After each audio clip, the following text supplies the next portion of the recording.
नमस्कार। मोह को कहाँ ढूंढे बंदे, मैं तो तेरे पास में, ना मैं देवल ना मैं मस्जिद, ना काबे कैलाश में। आप सोच रहे होंगे मैम ने ये पंक्तियां क्यों बोली। ये कबीर दास जी की प्रसिद्ध पंक्तियां, वैसे तो हर एक पंक्ति उनकी प्रसिद्ध है, लेकिन ये पंक्तियां क्या कहना चाहती है कि हे मनुष्य, तुम मुझे कहाँ ढूंढ रहे हो, मैं तो तुम्हारे पास ही विद्यमान हूँ। ना मैं मंदिर में हूँ, ना मैं मुसलमानों के पवित्र स्थान, ना हिंदुओं के पवित्र स्थान पर हूँ। यानी कि कहना चाहते हैं कि यदि तुम मुझे ढूंढना चाहते हो तो मुझे अपने अंदर ही ढूंढने का प्रयास करो। तो कबीर दास इसके रचनाकार हैं, जिनका जन्म 1398 तथा मृत्यु 1518। इनका जन्म स्थान काशी माना जाता है। कहा जाता है कि एक विधवा ब्राह्मणी के यहाँ पैदा हुए, जिसके कारण लोक लज्जा के कारण उन्होंने इन्हें लहर तारा नामक तालाब के किनारे छोड़ दिया। और एक जुल्हा दंपत्ति जो वहां से जा रहे थे, उन्होंने देखा और उन्होंने इनको उठाया और इनका पालन पोषण किया। उनके साथ रहते हुए इन्होंने शिक्षा तो नहीं कहेंगे हम, शिक्षा तो प्राप्त की ही नहीं थी इन्होंने, ठीक है। इन्होंने क्या किया कि घूमते रहे, एक स्थान से दूसरे स्थान पर जाते रहे, और एक स्थान से दूसरे स्थान पर जाने के पश्चात ही इन्होंने अनेक जगह की शिक्षा को ग्रहण किया। सिर्फ ग्रहण किया, लिखना नहीं। इन्हें क्योंकि एक स्थान पर खुद कहा है कि मुंह से कागज छुआ नहीं, कलम नहीं गई हाथ, यानी कि मैंने कभी आज तक कलम को हाथ नहीं लगाया। फिर भी कहा जाता है कि इनके गुरु रामानंद जी हैं, जिन्होंने इन्हें रहस्यवाद, गुरु का क्या महत्व है, ठीक है, ये जो निर्गुण हम देवी देवताओं की पूजा करते हैं उनका इग्नोर करना, उन्होंने ही सब बताया। इन्होंने इनकी एकमात्र प्रमाणिक रचना है बीजक। बीजक का दूसरा भाग है शब्द। शब्द होते हैं दोहा चौपाई छंद में, तथा इसमें जगत और जीव का वर्णन किया जाता है, तथा जिन्हें गाया भी जा सकता है। रमेणी, रमेणी में क्या होता है, जीवों के रमण का विवेचन होता है कि जीव इस संसार में भ्रमण कैसे करते हैं, उनका वर्णन किया जाता है। तो आज हम करने जा रहे हैं कबीर की साखियां, यानी कि कबीर दास जी साक्षी हैं कि जो कुछ उन्होंने इस संसार में देखा उसका वर्णन अपनी इस रचना में कर डाला। अब आपकी जो आज हम कर रहे हैं कबीर की साखियां, ये आपकी कबीर दास की बीजक में से ली गई है, लेकिन इनका संपादक यानी छपवाने का प्रयास श्री वियोगी हरि जी ने किया है। तो सबसे पहली साखी जो मैं बोलने जा रही हूँ, जरा ध्यान पूर्वक सुनिएगा। जाति न पूछो साध की, पूछ लीजिए ज्ञान, मोल करो तरवार का, पढ़ा रहने दो म्यान। इस साखी के माध्यम से कबीर दास जी क्या कहना चाहते हैं कि हमें सज्जन व्यक्ति की जाति न पूछो साध की, साध मतलब साधु यानी कि सज्जन, हे मनुष्य हमें साधु या सज्जन व्यक्ति की जाति के बारे में नहीं पूछ लेना चाहिए, ठीक है। हे मनुष्य हमें साधु या सज्जन व्यक्ति की जाति के बारे में नहीं पूछना लेना चाहिए। पूछ लीजिए ज्ञान, हमें केवल उनसे ज्ञान की बातों के बारे में ही जानकारी प्राप्त करनी चाहिए। मोल करो तरवार का, पड़ा रहने दो म्यान। क्या कहते हैं, उदाहरण के माध्यम से, जिस प्रकार वीर व्यक्ति तरवार मतलब तलवार का मोल माने मूल्य करता है, जिस प्रकार वीर व्यक्ति तलवार खरीदते समय तलवार का ही मूल्य करता है, पड़ा रहने दो म्यान। म्यान यानी कि म्यान क्या होती है, जिसमें तलवार रखी जाती है। चाहे म्यान कितनी ही सुंदर क्यों ना हो, लेकिन वह उसका मूल्य कभी भी नहीं पूछता, ठीक है, क्योंकि म्यान तो तलवार रखने का साधन मात्र है, और युद्ध में तो केवल तलवार ही उसकी सहायता करती है। यानी कि हमें क्या करना चाहिए, जो व्यक्ति साधु व्यक्ति है उससे हमें केवल ज्ञान की बातों के बारे में ही पूछना चाहिए, क्योंकि जब वह घर छोड़ता है उसकी जाति तो अपने आप ही उसके साथ छूट जाती है। नेक्स्ट है, आवत गारी एक है, उल्टत हुई अनेक। इसमें क्या कहना चाहते हैं, कबीर दास जी कहना चाहते हैं आवत गारी एक है। कहते यदि किसी व्यक्ति से हमारी लड़ाई हो जाती है और लड़ाई करते समय वह हमें एक गाली, आवत माने आता ही है यानी कि देता है, यदि वह हमें एक गाली देता है, और उल्टत हुई अनेक, और उसकी गाली के बदले में यदि हम उसे उल्टत मने वापिस ही उसे क्या कर देते हैं, हुई मने और गाली दे देते हैं, तो उसकी क्या हो जाती, अनेक मने वह एक से अनेक में बदल जाती हैं। कहे कबीर नहीं उल्टिए, इसलिए कबीर दास जी कहते हैं तुम्हें क्या नहीं करना चाहिए, नहीं उल्टिए, गाली के बदले में वापस गाली नहीं देनी चाहिए। ऐसा करने से वही एक की एक, वह गाली एक की एक ही रह जाती है। यानी आप शब्द का जवाब यदि हम किससे देंगे, अपशब्द से देंगे, तो शत्रुता का भाव बढ़ता ही जाएगा। इसलिए हमें किसी के अपशब्द का जवाब अपशब्द से नहीं देना चाहिए।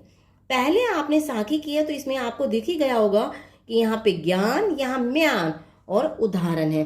तो ज्ञान में न आ रहा है, म्यान में भी न आ रहा है, तो यहाँ स्वर मैत्री अलंकार हो गया। ठीक है, स्वर मैत्री अलंकार हो गया।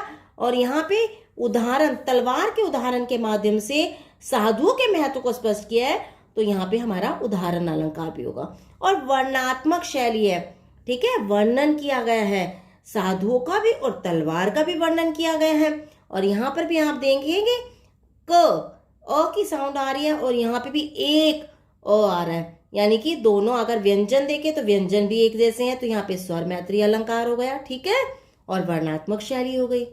नेक्स्ट देखेंगे हम, माला तो कर में फिरे, जीव फिरे मुख माही, मनवा तो दहु दिसी फिरे, यह तो सुमरन नाही।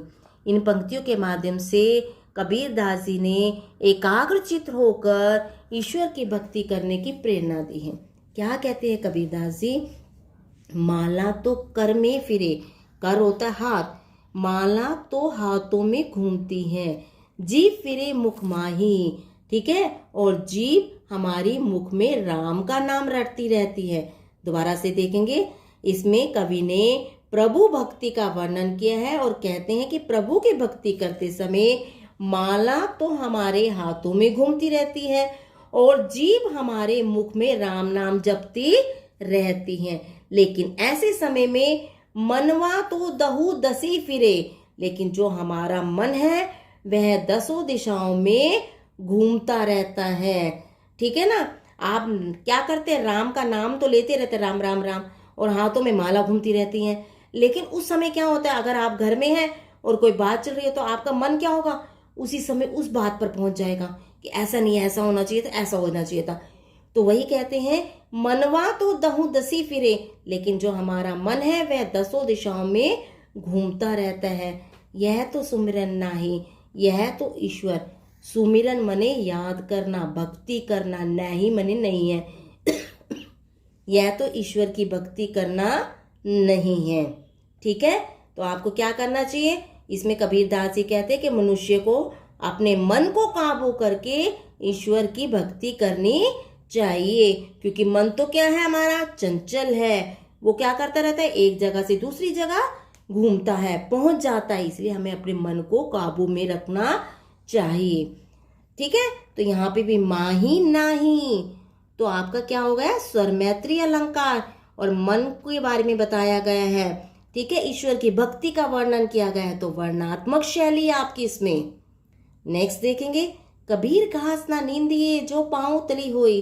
कबीर दास जी कहते हैं घास मने घास, न मने नहीं, निंदिए मने निंदा करनी चाहिए। कबीर दास जी कहते हैं कि हमें घास की निंदा नहीं करनी चाहिए। जो पांव तली हुई, जो हमारे पांव के नीचे होती हैं, तो यहाँ घास के माध्यम से किसका वर्णन करना चाहते हैं, यहाँ घास के माध्यम से कबीर दास जी निम्न वर्ग, घास किसका प्रतीक है, छोटी चीज का, और यहाँ पे छोटी चीज के माध्यम से जो हमारे इस दुनिया में संसार में निम्न वर्ग हैं उनकी अपेक्षा न करने की प्रेरणा दी है। तो दोबारा से देखते हैं, कबीर घास ना निंदिए जो पांव तली हुई।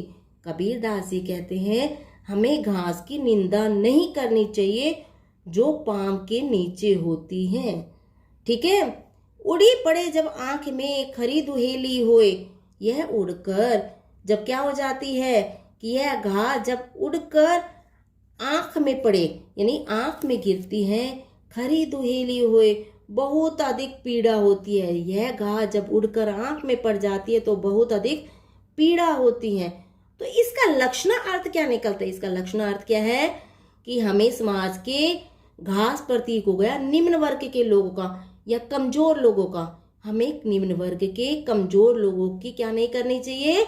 उपेक्षा नहीं करनी चाहिए या निंदा नहीं करनी चाहिए। ठीक है, क्योंकि यदि ये क्या करेंगे, अगर शक्ति को प्राप्त कर लेंगे तो ये हमें बहुत अधिक आघात पहुंचाएंगे। ठीक है, इसलिए हमें लाचार व्यक्ति का अपमान नहीं करना चाहिए। आगे कबीरदास जी क्या कहते हैं? ठीक है, यहाँ पे भी आपका स्वर मैत्री अलंकार है, होई होई ई आ गया, वर्णात्मक शैली है। जग में बैरी कोई नहीं जो मन शीतल होए। कबीरदास जी कहते हैं जग मने संसार में, बैरी मने दुश्मन, इस संसार में हमारा कोई भी दुश्मन नहीं है जो मन शीतल होए। यदि हमारे मन में शीतलता नरमता का भाव है तो इस संसार में हमारा कोई भी दुश्मन नहीं है। या आपा को डारी दे दया करे सोब कोय। या आपा, आपा मने हो कि अभिमान या घमंड, यदि हम अपने घमंड को क्या कर देते हैं? डारी दे माने त्याग देते हैं। यदि हम अपने घमंड को त्याग देते हैं, दया कर सब कोई, तो संसार के सभी व्यक्ति हमें क्या करने लग जाएंगे? हमारे ऊपर दया करने लग जाएंगे। इसमें क्या कहना चाहते हैं कबीरदास जी? कि मन को हमेशा शांत रखना चाहिए। तो दोबारा देखते, जग में बैरी कोई नहीं, इस संसार में हमारा कोई भी दुश्मन नहीं है। यदि हमारे मन में शीतलता नर्मता का भाव है तो इस संसार में हमारा कोई भी दुश्मन नहीं है। या आपा को डारी दे, यदि हम अपने घमंड को त्याग डालते हैं, दया कर सब कोई, तो इस संसार के सभी लोग हमारे ऊपर कृपा का भाव बनाए रखते हैं। यानी कि हमें मनुष्य को अपने अहंकार का त्याग करना चाहिए। तो यहाँ पे होए कोए स्वर मैत्री अलंकार, साथ में वर्णन किया गया है कि मन को शीतल नरम रखना चाहिए। तो आपने देखा होगा कि आपके यहाँ पर कहेंगे कि आप वर्णात्मक शैली हैं, सारे के सारे जितने भी आपकी साखियां ली गई हैं यानी कि साक्षी हैं ईश्वर। ठीक है, कि जो कुछ उन्होंने देखा उसका वर्णन किया उन्होंने। ठीक है, साक्षी बने हैं, तो इसमें वर्णात्मक शैली, ठीक है, और साथ में सभी में स्वर मैत्री अलंकार। क्लियर? स्वर मैत्री अलंकार हो गया आपका। अनुप्रास अलंकार भी आपको मैंने बताए हुए हैं, तो यहाँ पर भी मिल सकते, ये रहा अनुप्रास अलंकार। ठीक है, अनुप्रास अलंकार है यहाँ पर भी अनुप्रास अलंकार है। ठीक है, और आपको देखें तो यहाँ पर आपका देखना चाहें, जो पांव तली हुई खरी दुहेली, ठीक है, उड़ी पड़े, ड़ आ गया, तब भी अनुप्रास अलंकार है आपका। ठीक है, तो आपका अनुप्रास अलंकार भी देखने को मिल जाएगा, स्वर मैत्री भी मिल जाएगा।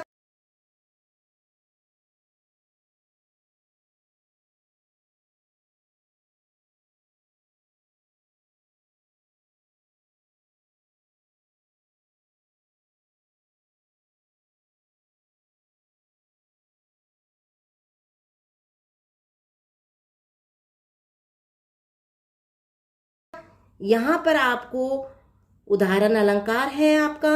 ठीक है, तो उदाहरण अलंकार पहले स्टेंजे में, बाकी सब में अनुप्रास और स्वर मैत्री है और साथ में वर्णात्मक शैली का प्रयोग किया गया। Thank you.